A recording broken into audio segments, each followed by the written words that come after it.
à Amnesty, on a coutume de dire que plutôt que de maudire l'obscurité, il faut allumer une bougie.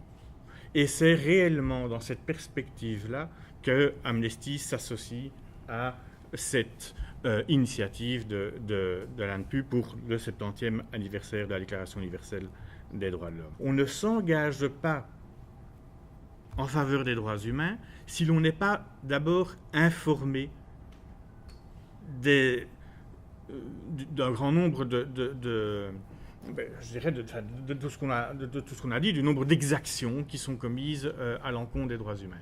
Il y a un devoir d'information. Je me permets de le souligner puisqu'il y a un certain nombre de journalistes parmi nous et que donc c'est quelque chose, c'est votre métier d'informer les gens. Je ne vais pas vous donner des leçons sur cette question-là, mais je rappelle combien il est réellement important.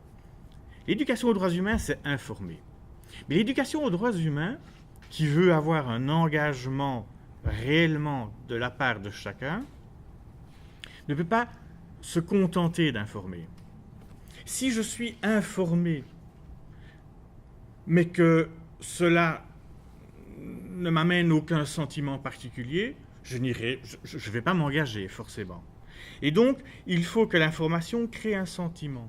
Il faut que je sois animé, si vous voulez, d'un certain nombre de valeurs qui font qu'une information telle que celle qu'Alexis vient de nous communiquer sur le parc Maximilien soit quelque chose qui ne suscite pas en moi la peur ou la joie ou la tristesse, mais la colère.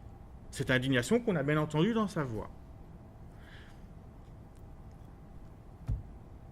Un slogan d'Amnesty il y a quelques années, c'était de dire « Vous avez raison d'être en colère, mais vous auriez tort de ne rien en faire ». L'éducation aux droits humains, c'est informer et c'est privilégier aussi une forme d'éducation aux valeurs, si j'ose dire, par laquelle chaque personne se sent personnellement concernée par le sort de tout autre être humain dans le monde.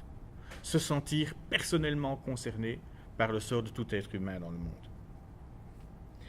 Je peux être informé, je peux être en colère et avoir le sentiment de ne rien pouvoir faire, de me dire « Oui, mais ça, vous savez, c'est Donald Trump le seul qui peut faire quelque chose. » Il faut réconcilier le public avec sa capacité d'action.